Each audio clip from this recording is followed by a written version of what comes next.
Um, I didn't mean for that to start, but not to worry. Let's go. Uh, this is a serious video on a resource-based economy. Now, one of the other guys on YouTube was talking about. I'm not sure what his exact thoughts on racism is, and how the police target the poor. I'm not sure how. Well, I mean, they target those who they suspect are committing crimes, and as it turns out, other than white collar crime, which I don't know how prevalent that is, the poorer you are, the more likely you are to commit crime by all accounts. Which seems, from a logical point of view, doesn't seem that unreasonable. Although, if you're brought up properly, most people don't. You just have less and you just deal with it. Now, of course, a resource-based economy using machines and robots to run the economy, which I believe is now possible, if not possible, within 5 to 10 years, definitely possible. I'm pretty sure within 10 years we could run the whole economy using machines and robots. We've got so much computing power, so much hardware power, ridiculous 32-core CPUs for the desktop, for the home consumer, 4K, 8K optics, incredible high-speed hard drives, all sorts of crap. So in terms of bandwidth and processing power, there's so much there, it's not funny. Also, the software is getting incredibly sophisticated as well. There was a program developed last year, which now I forget the name of it, which is very effective as well, and that's only getting better. Also, don't forget, in terms of engineering let's say little old Brisbane decided we're going to go full automation. How we do it? There's all sorts of ways we can do it. There's sort of the ideal way, but I think initially we're going to do transitions.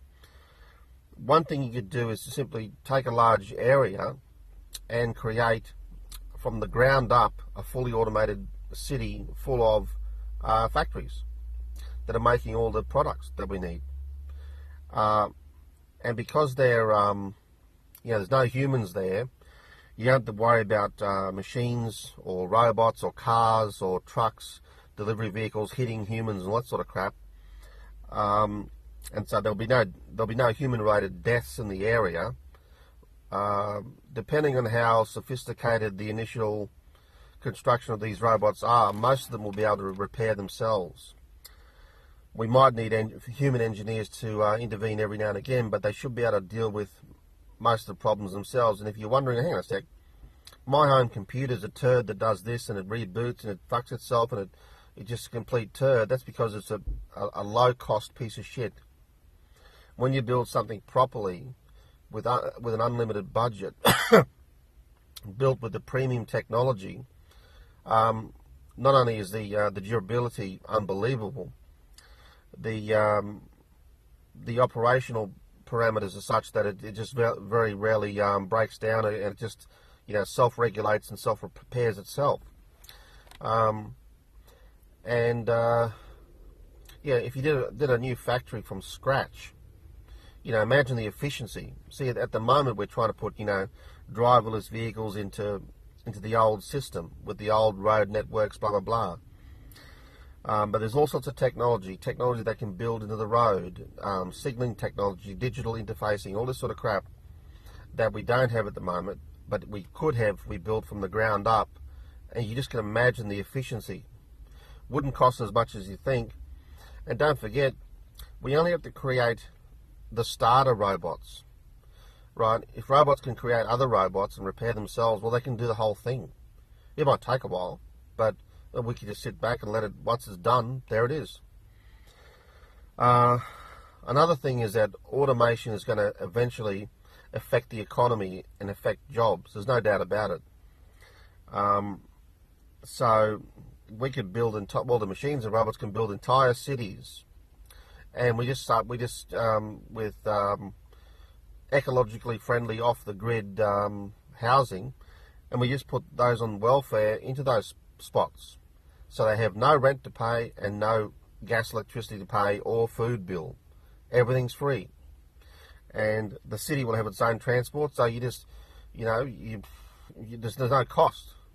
There's no cost to the individual and no cost to society once beyond getting those robots set up, which can self-replicate. So that's the future. As to when, you got to understand the way it's gonna work in terms of how human beings are going to experience the transition period. So automation is going to increase in scale, and we're all going to notice it. And any engineer at the moment who doesn't think it's capable to fully automate in 5 to 10 years, it's going to start to dawn on him, holy hell, look how close we are. Look how sophisticated this robot is. If this robot and that robot can do that, if we put them together, couldn't they do this? Well, of course they could. I'm pretty sure we've overcome the hardware and the complexity barrier.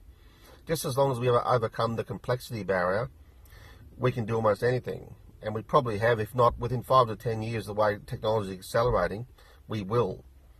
Within 10 years, we'll have an incredible processing power like you wouldn't believe, incredible optics, incredible everything, bandwidth, everything. There's already incredible micro precision. Robots have far more precision than the human hand. Than the best surgeons. Robots are far more precise. So they can build things with, millimeter perfection that we can't. So what is built to last and built with incredible integrity. Now, it's really a question of, so once all the economy starts to become partially automated and everyone can see it, and as unemployment starts to go up, coinciding with automation increasing, it's going to dawn on us the problem of, more welfare recipients, less taxpayers having to pay a higher welfare bill. We got a problem. But of course the solution is to go the whole hog and to fully automate. But like I said, there are multiple transition periods we could use. I just gave one example. But as far as, cops targeting blacks or targeting Hispanics or whatever, or targeting minorities and targeting the poor, well, in a resource-based economy, everything's free. You don't steal a push bike in a resource-based economy. You go onto your computer or onto your phone and order one. And again, a drone will deliver it to you. Simple as that. You don't lock your bike up. You don't lock your car up. Who's going to steal it? There's no need to steal it. Someone might move it for a prank. So, maybe there's still reason to secure it. But, when you put the car in your garage, let's just leave it there. No need for steering wheel locks and all this sort of shit. All this equipment we have to buy and waste for to avoid theft and all that sort of bullshit, all disappears. When everything's free, the motive for crime almost disappears. The motive for war disappears. Because in a resource-based economy, you open the borders, and if China wants X amount of resources from Australia, they take it, no problem. Rather than we sell it to them anyway. Previously, now you just come and take it, help yourself. But they'd use their own machines and robots and commercial delivery systems to get the resources, to extract the resources, to get them back and to manufacture them for what they want. But a resource-based economy is simply peak science and peak engineering, those things do exist. They are they do fluctuate to some degree. I mean, every time we make a discovery, a scientific discovery that advances our knowledge, we can improve. So we can move forward. We can make something more effective, more efficient. But that doesn't mean right now at the moment the question can't be asked, what is the most efficient way to build a car, for example? Right? There are answers to those questions. But we don't do that. We build things to a price. What's the best way to build a $30,000 car? Right? There's a budget in the way. That's a problem.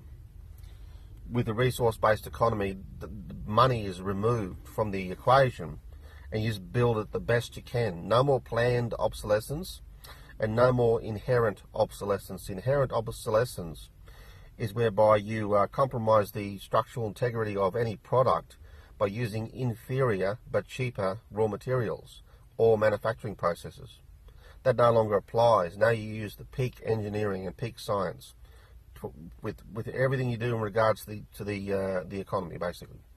That's where it gets maximised efficiency, and that's why we can reduce our toll on the environment by staying away from the environment through recycling and through, when you build something it lasts 50 years instead of like 7 years. Anyway, we'll have to see what progress ensues over the next 5 to 10 years. I think things will be, like I said, it'll be a little bit more obvious in the next 7 to 10 years where we're going with all this, but it's coming. I think it's coming.